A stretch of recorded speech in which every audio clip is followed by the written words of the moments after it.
Hello? Yes? Sure. Truly, yeah, I have somebody who understands the art. Yes, on my podcast from US. For sure. Let's go talk about art and the business. Interesting. That was my friend there. Hello, all of you risk takers and truth seekers to Podcast Live, the Battlefield. Today, we have a special guest. We're going to today talk about art. I know you've been told by many influencers, by many guest speakers before, don't go into school, don't worry for the art. But I'm telling you right now, art is important component of our life. And I have a true expert today on the other side of the pond in US, Ohio. My good friend, Catherine. Catherine, welcome to the Podcast Live, the Battlefield. Thank you so much for having me, Mario. I'm really excited to be on the podcast and talk more about this topic. And thank you for that. Thank you for changing the time because, originally I was supposed to come 1 o'clock, was supposed to be the interview. So I don't think so I'm going to be a good host. And it's a good time, but thank you for accommodating me. Oh, thank not you a for problem. coming We today. we were really brilliant then and said, well, what if I do it later? And then that means it's earlier for you. Catherine, okay, for all our guests, you are in the art, recruitment, you're in a business, from the point where we need to promote ourselves and being on the market, like you have all this vast, abundant knowledge, from marketing point of view, how to utilize the art, how to approach the clients, and now running your own business in recruitment. Please correct me. So for our listeners, who is Catherine Lang-Cline? Well, that's kind of a long story. Okay, we start again. We are confusing my guest. Just joking aside. Ladies and gentlemen, I know you have supposed to have the script, but this is the real. This is a real deal. Catherine. This is real. Who's Catherine? Who's Catherine? Would you like me to help with your bio? It is kind of a long story, and I want to make sure that I'm addressing the topic too, because for me, I was always a very creative person. And I, when I was younger, I would draw and I would paint. And I also did really well in school. So, as far as math and science and things like that. But at a certain point, I was almost given permission to continue to be an artist. And I ended up going to school, to college for art. And I have a fine arts degree.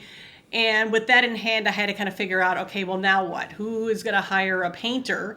But I also was lucky enough that there was this thing called the Macintosh computer that was invented when I was around the time I was graduating, and I knew how to use it. I remember those times.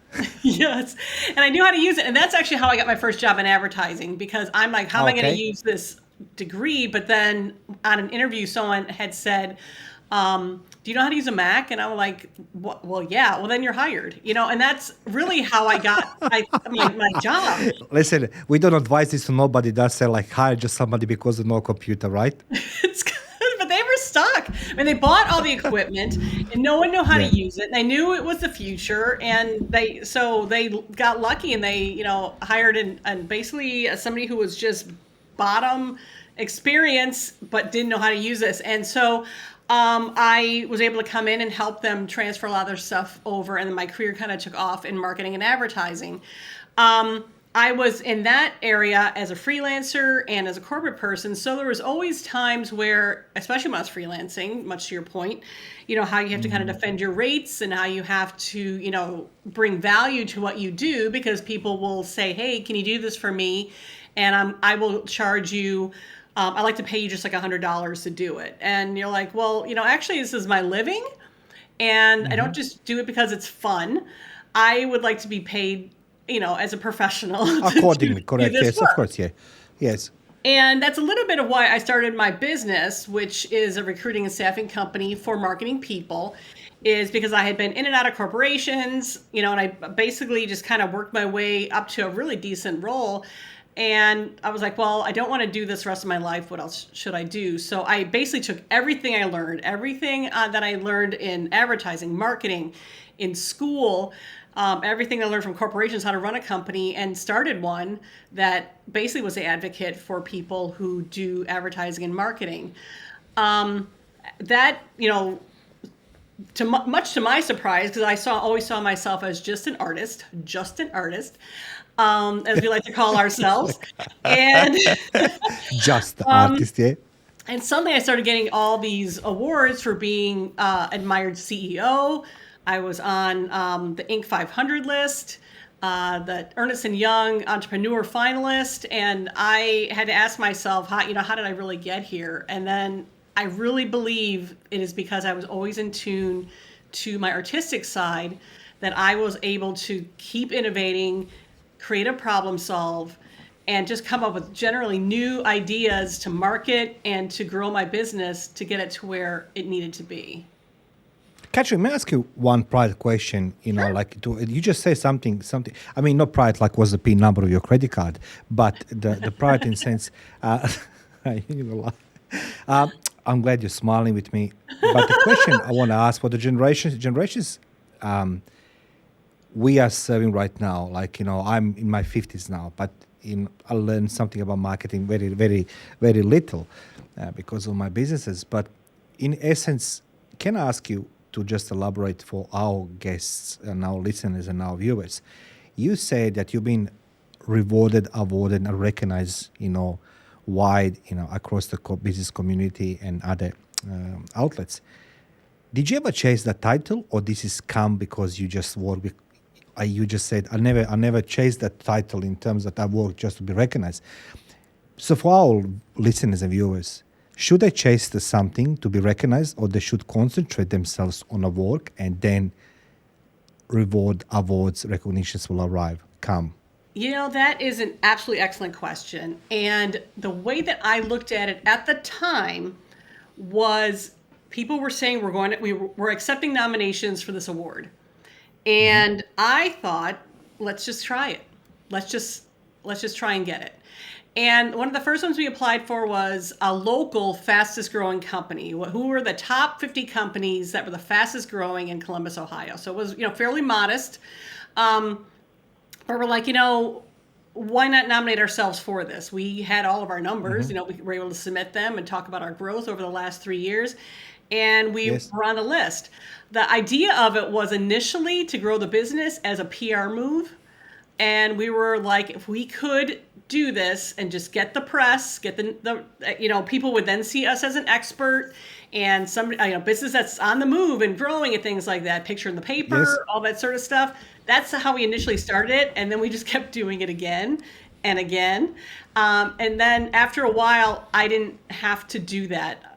I was surprised by other people nominating for me for things. Like a couple that I've gotten that are actually behind me are ones that I receive from my peers.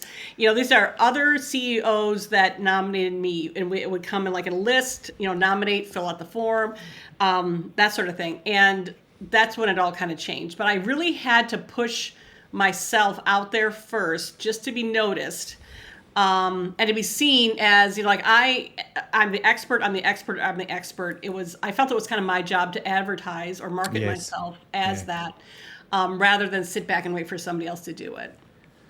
I'm glad that I have you today in my podcast, because we are all surrounded, and I truly believe that we have the epidemic or something else, because many people around us, including myself, when I was doing my business, when you go online, where else, because it's for free and there is so many public speakers and motivational speakers, inspirational speakers, I think we're being pushed, too hard, achieve, it's possible. But I'm glad I have you today here, because, it's not every day I have somebody in another side of the screen, a vision in the studio, who is recognized globally, and somebody who understands the marketing and art, and particularly, you pave your path to success differently on your own way. So let's go talk about trials and tribulations of yours on your path to success, to being recognized and being seen and heard. What was the biggest obstacles you faced, and how did you solve them as a woman, not just as a person, but as a woman?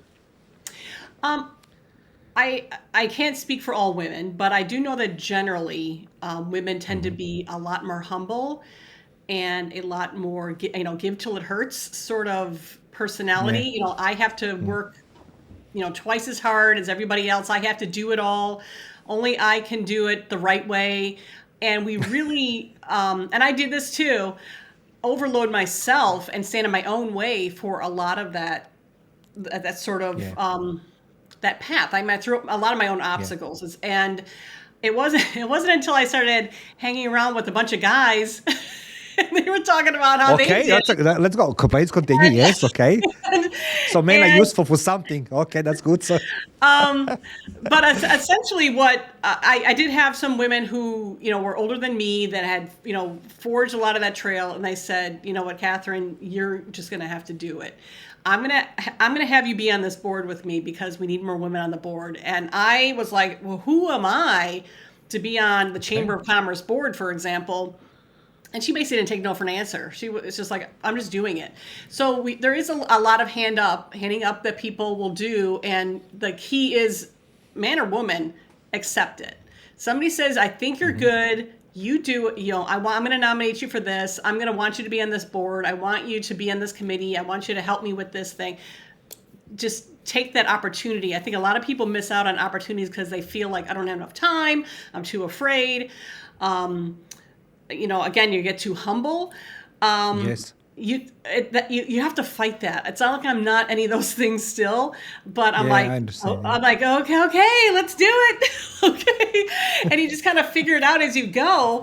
And then after a while, then you realize you're starting to help other people get into that place too. But yeah, I found out that the biggest obstacle was honestly myself and getting the credibility. We have a lot of Wow. competitors here that are male-owned businesses, and they still give us a rough time, because we're, as they say, the girls that own the staffing company. I'm in my 50s too, and I am not a girl.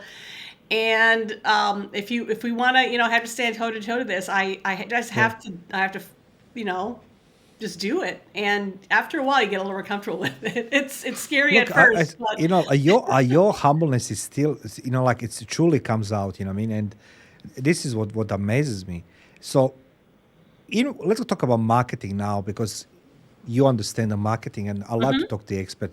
So, we saw metamorphosis, I would say revolution in marketing, let's go say in past 20, 30 years with, appearance of the social media on horizon, it's different approaches and different colors, different sound, be aggressive, be negative. We have the many influencers there who's in, I love that word influencers because they come and say advertise with me just for the fragment of the money or give me the product. And I think myself I don't think so you can represent my brand very well. So thank you very much. So I enjoy. Can you just guide us honestly, I try to understand from your point of view who gone through that revolution. I mean, from the, as you say, the first, Apple computers, we've done the graphics, till today.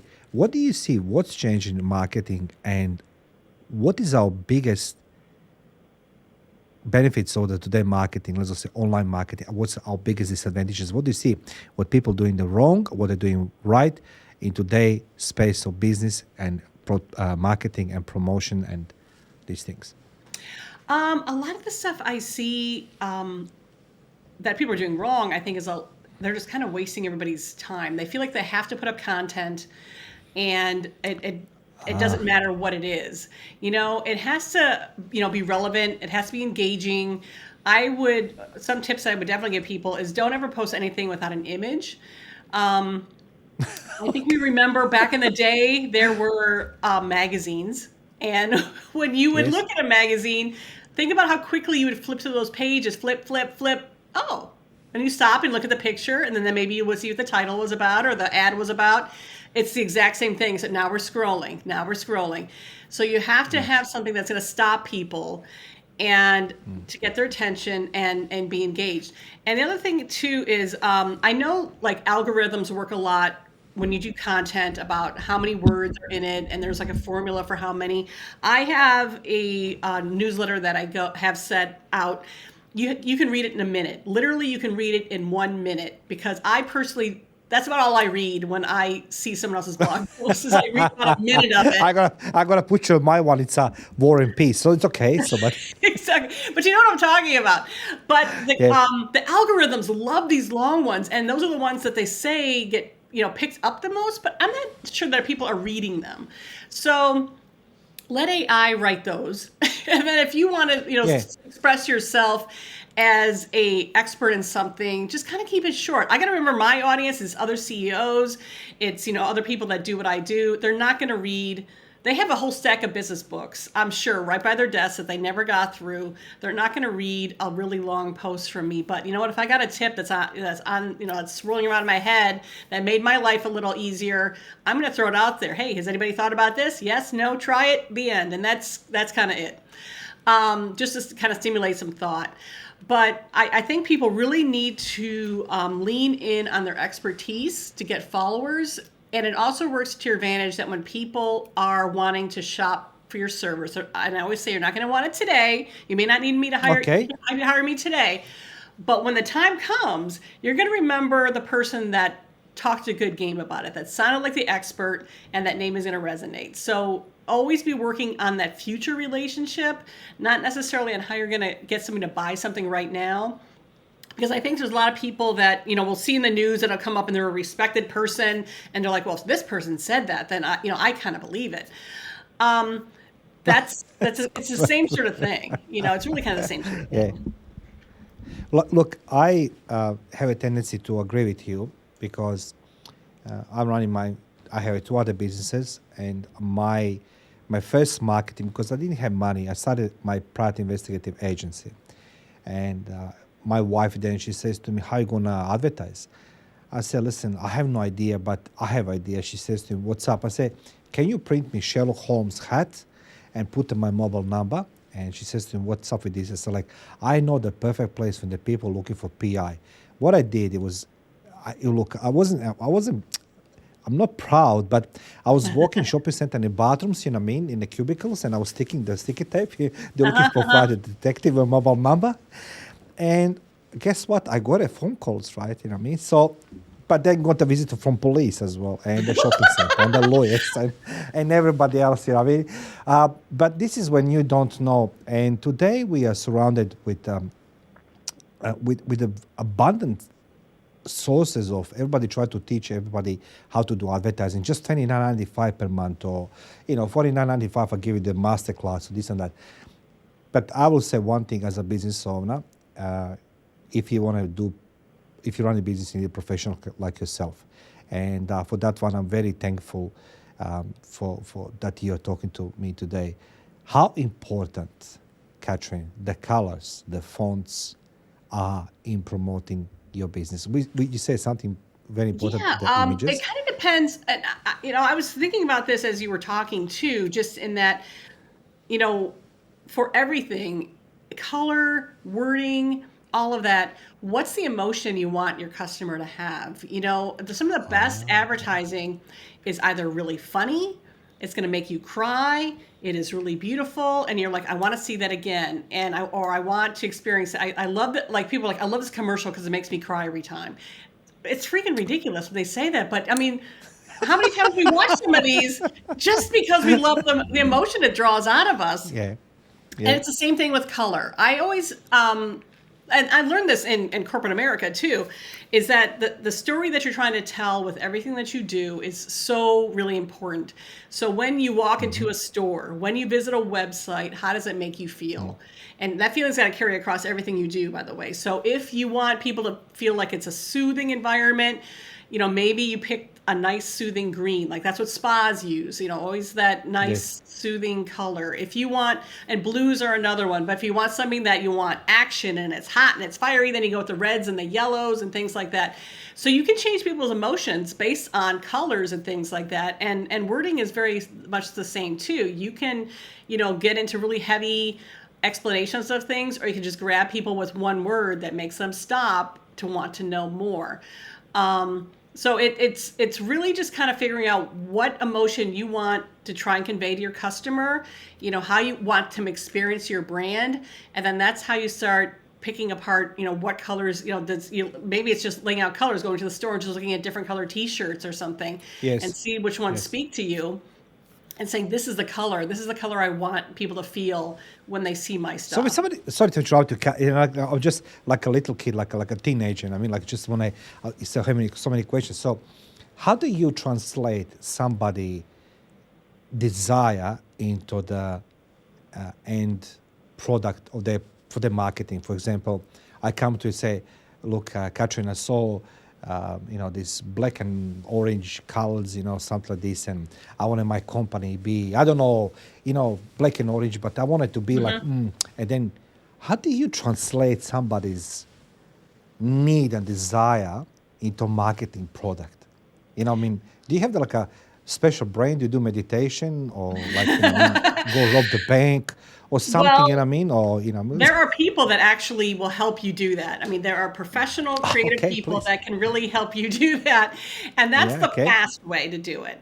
It's more expensive, but it is also the fast way. And actually, the second way could be kind of expensive too, because I'm thinking about that's just Yeah. trial and error, where you just Yes. try different things. Like I'm going to try these colors and see if people react differently than when I use these colors, and just start doing little subtle changes and see how, if the clicks change, or if you get more phone calls based on something, or change the wording on something. And a lot of that is been proven to be true, because I can think, for example, like when Coca-Cola tried to change their formula or change their coloring, and people are freaking outraged. This is not what I expect from you. So they will tell you if they don't Yes. like it. I mean, they will not be shy about it, or they will react if they don't like it. But a lot of it has to do with really kind of digging into who your customer is. And I'm talking about, everybody always says, I want to sell to everybody. You don't want to sell to everybody. You want to sell to maybe a group maybe this big, Yes. or at least this is who you target. You will get other people, but this is who you're talking to. And if you really focus on who that is, that's how you build your marketing. One of the things that I learned when I worked at Bath and Body Works, which is one of the limited brands companies, and probably one of the best jobs I had, because I learned so much and you got to just do such great things. But it was really about the storytelling. And because all the brands are different, because the same company owns Bath and Body Works that owns Victoria's Secret, for example. So Yes. how do you get those customers to buy your product? Because it's not the same at all. So Victoria's Secret had its own story. There was a story of Victoria who lived in, I want to say, Paris, and she did, her shopping, and she was a gal on the go, that sort of thing.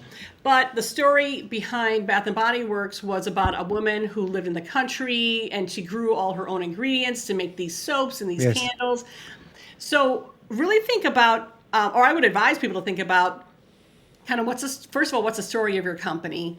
Then it starts making more sense as far as who your customer is. And it is, for us, I think we did, and we refer to it as an avatar. This person is like around in their 40s or 50s, typically female, works in HR, they could be a single mom, or they could have, but they have a couple of kids and they have a dog. So you Yes. get really into the minutia of it. Yeah. So when you see that face now that you've created, how are you selling to that person? And once that target is made, then the rest of the people start getting pulled in, because they want, in a way, what she has. And it's like, I want you to talk to me like that. So that's a little bit of how I can kind of That's explain very it. interesting. Yeah. That's fine. Thank you, Katherine. Like while you're talking, I just need to share something with you, my pride story. So I want to, because I want to switch from marketing into the recruitment. I once upon a time, I grew up in ex-Yugoslavia, communism, everything else. But we had a lot of these cultural and artistic events, and it was sort of forbidden because artists knew how to express themselves against the government. And I was a typical male, theater, or opera, all these things, just get out. Long time ago, I met somebody, and she says to me, "I'm the soprano singer." I said, "Like, what's soprano?" She says to me, "You don't know." I said, "I have no idea, man. I'm just a guy who listens to music in the car, dreaming about Pimp My Ride." Anyway, she organized ticket. I organized ticket and went to the theater. She was a lead singer, and she started singing, and I started crying. And I seriously started crying. I couldn't understand. I was like, what's happening to me? And I was in the military. I was in the war, the war hero and everything else. The medals like this, falling, like I have a, arthritis on my back because so heavy. So I started crying. I said to myself, why this music? I can't remember what opera was there on a scene. And now you're talking about as you explain the colors, how they need to translate that storytelling, reminds me of that moment. Don't worry, she dumped me a few months later because she told me you're just a spy in the military. I needed someone to understand more. But the thing is, why did you move, or how did you translate, a transition from art, marketing, and everything else into the business of recruitment of yours? Well, first of all, opera music makes me cry too. And I have no idea why. Okay, I wasn't It's crazy. just so amazingly beautiful. It just So like makes me cry. yeah. I got into this because I really felt that artists needed an advocate. I knew that when I would freelance, how much of a chore it was to, do a proposal, to get it rejected, being told to, it was not enough, too much money. And I mean, I was just charging what everybody else was charging. I thought I wasn't being outrageous. And I had also been on the other side of the table where I would need a freelance person and they were impossible to find. I needed someone with certain specifications. And for me, that meant getting on the phone, calling a bunch of people, who's available. And I need them for this amount of time and I can pay this amount, so it got to be a real chore. And my business partner actually came up to me and she said, wouldn't it be great if there was a service that could do this? And I'm like, hey, I think it'd be easy. Yes. You see, idea. People. Yes, that's a great idea. Let's just do it. So that's kind of how it started, really. So we've always been the advocate for the artists. We've never been like a true recruiting company where it's somebody calls and you just find the first person that's available and you throw them in the seat. We really place people based on who we think can do the job. Okay. And sometimes we can't send anybody because it's like we have some people available, but I would not trust them with this job. So if you give us another week, we can find you somebody. That's a good one, Catherine. You'll not trust them with that. That's okay. Please continue. Sorry, that was a good one. Yeah, I like it. That's how we've always kind of done it. And some people really respect that. There's a lot of people that understand. What I don't want to have to redo a bunch of work. So yeah, I will wait a week and get the right person for this. And then there are other people like, you're not fast enough, you're not cheap enough, and that's just not our customer. Those are the ones that we have to let walk away. But the people that really kind of respect what we're doing and can appreciate having a partner, which is what we like to be, help them find somebody, then we know that we've done a great job. And we've been doing it for about 18 years now. So apparently we're doing the right thing. No, I truly believe you're doing a very good thing. In that respect, what did you saw once when we hit 2020 and the lockdowns and everything else?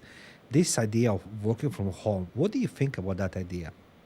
We've been trying to get people to work from home forever. And the pandemic allowed everybody to see that it actually worked. Because in a lot of cases, there are certain skills that artists have that are super specific. They might be like, we want a content writer that can write medical information to send out to, our doctors. And so it's really, really niche.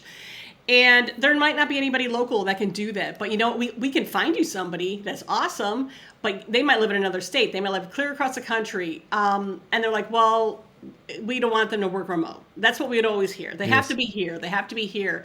And that really, really made it challenging.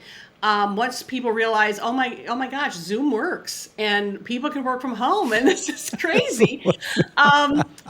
Suddenly they were, willing to, take, especially with the things that are really specific, take the risk and just say, yes, they can work in a different country if they want. I just need somebody who can address this sort of thing. And it might be web designers, it might be people that read data, but it's usually like something right now, especially something that's really specialized, that they are willing to be more open on that whole remote possibility. Yes. But honestly, we're seeing it almost with everything now, which is great. I have that. And what's also great about it too is that you can have an employee that you don't have to move. So I think about the times where people were, it's like, I want to hire somebody and now I have to relocate somebody. They don't have to do that. I mean, and the person who's getting hired doesn't have to uproot their entire family to accept a job if they can do remote. So I think it's kind of a game changer for people. I think that your industry, particularly marketing industry, is changing again. I saw something recently. I'm pretty sure in London and in Dubai, and I was in Dubai recently for the work. I never saw with my own eyes. I'll lie this, but I was being told I should visit some building. They're doing that like this hologram type, wrapping Yes. around the building. Like it's a big whale. I'm like, that's a joke, guys. I mean, like they say, like, no, that's a new type of advertising. It's like, okay, that's interesting. But can I ask you now to share with us, all of us, your experience when you hit the wall or obstacle? What Catherine does to feel better to overcome that obstacle? What is your advice? What would you advise to our viewers and listeners when they face any dilemma in their life or the problems or issues? What do you do? How you deal, and what would you suggest them to do? I try to educate myself as much as possible before I do anything, because it's hard to come back from a knee-jerk response when it's completely wrong. So I Yeah. try and be patient with myself, which is not always as easy as it is to say. And really just kind of, learn about the situation. What can we do? Because we've had, and the pandemic is a great example, because for a while, we didn't have any money for a while, because everything was Yes. shut down. And so I was like, well, now what do we do? So we, contacted banks, where can we get some money? We have to wait, can we get some people, so you just start creative problem solving ways to kind of get through things. Another thing that came up too is we had a client that, we kept paying their people there, but the PO was not approved. So the billing cycle had not passed through the company yet. Yeah, yeah. So we weren't getting paid. We were still paying the people. So a lot of cash is going out, and we're still waiting for that to get paid. So we looked into factoring company. I never used a factoring company in my entire life, which is essentially a company that will loan you the money Yeah. fairly cheaply. They will give you the money, and then they'll keep a little bit for themselves once it gets paid. They'll be kind of like be the collector, the bill collector on it. Again, that was something that I never had done. And you know what? You just start looking into it, start asking other people what they did. And what's great too about when you get into a situation where there's other people in your arena, which is why it's always really great to network too. Everybody's run into a problem already, and you just got to figure out who is that person and what did they do. And they are very forthcoming with helping you go through some of those things. There was in the United States, we have, workman's comp insurance, and we had the government call us and say, we're coming in to audit your company. I was freaking out. I was like, oh my God, that means we did something wrong. And I talked to somebody Yes. else about that, and she said, everybody does that. Everybody goes through that. So just calm Yeah, down. that it is. That yes. They just want to make sure that you're doing it right. And I'm like, oh, well, so yeah, it's really just, start digging in and learning as much as you can about the process. There's typically a easy way out of it, but you have to just kind of be smart about it and, find every resource that you know to just gather the information and kind of get out of it. Since you Interesting. brought that up too, one of the things that are kind of coming down the pike for us now and for a lot of creative people, and actually I think companies in general, is just the whole AI wave that's coming through too, the artificial intelligence, because that is going to affect creativity. And people have asked me, how is that going to change jobs and things like that? And the best thing I can say is, much like I had to learn the Macintosh, when things were changing, people should start looking into how AI works. It's not going to start taking over tomorrow, but it's coming. So start getting acquainted with it. get on some So of what do these you, what do you think? programs. That was my question actually. What do you think? That was my question actually. One of the questions I have for you about AI. Last night I was watching something on TV. Anyway, it was a professional photographer and a guy in a car on mobile phone, and they were taking the professional photographer was taking a picture of the bat, and he was creating bat in a car on a mobile phone. Photographer took 10,000 photos over 4 days. The guy was 5 minutes in a car, and I was flabbergasted. I was like, no, that's an AI. No, it's a different one. Do you believe that AI it's a good choice for everything? Because personal level, I'm seeing a lot of people on Instagram now, and even on TikTok. All this, image of myself being in AI. It's not real. Like it doesn't make a sense for me. I mean, after all, you need to meet person. You need to meet person in a person. Need to talk person in the face sooner or later. So, but what is your take on AI marketing and all these things? Right now, I would not rely on it because I want to say, if I remember, because I went to an event that it was the really smart people talking about this. So it's people that are working with this right now, and Yes. I was like, tell me something I can use here. And they're basically saying it's about 80% accurate. So when you're thinking about using this for your marketing or something like that, know that going in, it's not going to be accurate. In some cases, it may be plagiarizing other people's work because it is essentially just collecting things off of the internet to put together. That's It can be correct. someone else's photo. It can be someone else's words. It's getting a little bit better. We're now starting to reference things. Yeah, like if you go into Chat GPT, it'll start giving you the reference of where it got the information. Yes. But do you still want somebody else's work to speak? Is that what you want? Essentially, a book report is kind of what it is. Yeah, that is correct. Yes. So it's not accurate enough for me to trust entirely. We have had it write some blogs for us, and like I said, because I just don't want to write like 5 pages because that makes it relevant. Let the Yes. computer handle that. And I do look at it and make sure it sounds like us and that sort of thing too, because that's the thing too. You have to make sure that it's producing something that sounds like you, that's saying it in the way that you want, and you can choose it to be formal, informal, casual, that sort of thing. That might help it too. But right now I really see it as a bit of a toy and something to kind of play around with. What I've used it for is to help me do better wording in emails and things like that, and some of my own writing.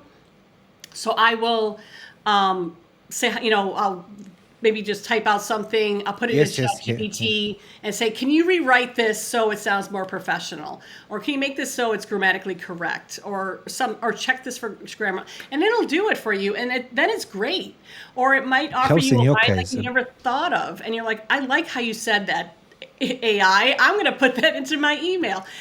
So you can, it's a tool, it's a toy, but I would not rely on it quite yet. We're not there yet. It's a good for you, like for you, and let's just say Daniel, people who my son says to me, what is the purpose of having ChatGPT because English is a fifth language, you still have an accent, I need to correct. My son is 21 years old, he studied medicine, and he's always comes to me, he told me, when I was doing my master's, says like 5 people will check your essay. He said like, I can't believe it that 5 people will checking your essay.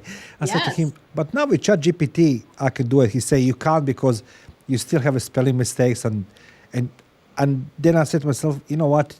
It's a cheat sheet. And I don't use it at the moment. But let's go in old Google in the last century library in the books. What is the book you're suggesting for our listeners and viewers to read? I mean, really, guys, book, like book, not something on the internet. What is the book you're suggesting people read? And you're reading as well. I think for creative people, Daniel Pink has a book out that is, it has to do with right brain thinking. But I would definitely look into that, but look into Daniel Pink, and oh gosh, I needed to be prepared for this question. I got you now. You see, guys, this is what's happening when you don't know. What's the author name? What's the author name? Sure. Oh, Daniel Pink is for sure. So write that down. But he has a whole book that's basically on how the right-brained people are going to rule the world, rule business. And that's why I use it as a reference in my newest endeavor, which is The Secret Art of Business, which talks about my journey and how I got, how I do believe my creative side fueled my success. And his book is basically about how we need creative people in business. Because going forward, we need innovators. We need people that are creative thinkers. And everybody always says, I need someone who can think out the box. We need new ideas. We need innovation. Yes. But they're very rarely spending the money to get these people. And they're out there, or investing in the people that they have to do more of this. But those are the people that will be the most successful in business going forward. And in his book, he talks about it. So I would definitely recommend that. The other one, which is a great sort of starter book, is the one that Simon Sinek wrote, which was What is Your Why? And I think it is really helpful for people, really both right brain and left brains, because it's basically a discovery of why you're here, what's your purpose. And I think once you find that, you're going to be more successful too. I think a lot of people take a job because it's, they get lured a lot by the salary, which, I'm not opposed to a good salary. But one of my worst jobs was where I was paid the most. I really, really hated that job, but it was probably the most money I ever made in my regular career. And I think people get really enchanted by that a lot. But if you really figure out what it is that you're here for, what's making you wake up in the morning, and you start going down that road, it may not be always as clear as you might think it is right out of the box. But if you start always chasing that sort of passion, then you start getting successful. Then you start making the money. So it's a little bit of a backdoor versus just keep going for the highest paying job. But you are going to definitely be a lot happier. And I think the success is going to come a lot quicker with a lot less work because you're always having fun doing what you're doing. You see, what you highlighted right now is to people embrace the fear of unknown and get there and do things. With most of people, and you're absolutely right, Katherine, people love that type of security, and that's the jobs and everything else. And I do remember when that pandemic started, I told myself, if I don't have my business, how would I survive? Because I saw that many corporations actually was going down. So I like to say thank you for being truly motivational today. So Katherine, how do you help the people? How people can find you? How potential clients see your work? What they can expect? Well, my company, Portfolio Creative, is essentially portfoliocreative.com. Everything is there. And everything about me, as far as my podcast, the artwork that I do, that is on catherinelang.cline.com. So it could not be easier to find me. No, that's a good one. Ladies and gentlemen, that was a Catherine Lang-Cline from Ohio in US right now. And I'll say, Katherine, thank you for the last 15 minutes sharing with us your wisdom and your knowledge. And thank you for the bringing closer to all of our listeners that, they need a human being in their life like yourself who's going to understand their needs when it comes to the marketing. AI, it's in the baby steps, and you had a point, we need to have somebody who's going to help us develop these things. And you've been there from thick and thin, with the first computers like myself. And my first one was a Commodore 64, I remember. And it was just appalling, that game tennis, ting, ting, ting. That was, and some submarine, I was like, wow, we're thinking it was space shuttle. Oh my gosh, that was old 80s. So Katherine, I'd like to say thank you very much. Guys, I'm going to put in the comment section below the contact details of Katherine, both websites, private and as well the business. Feel free to contact Katherine and talk to her and see how Katherine can help your business and your needs by recruiting right people for your business as well. So Katherine, thank you so much. Thank you very much. This was a lot of fun, Mario. I really appreciate it. It is. Yeah. Just like, don't want to see when I say you'd be late on it. Guys, lights, camera off. Just joking. Ladies and gentlemen, live the Battlefield, Catherine Lang-Cline from Ohio, US, exclusive for Live the Battlefield. Guys, feel free to contact Katherine. Thank you, Katherine. Thank you.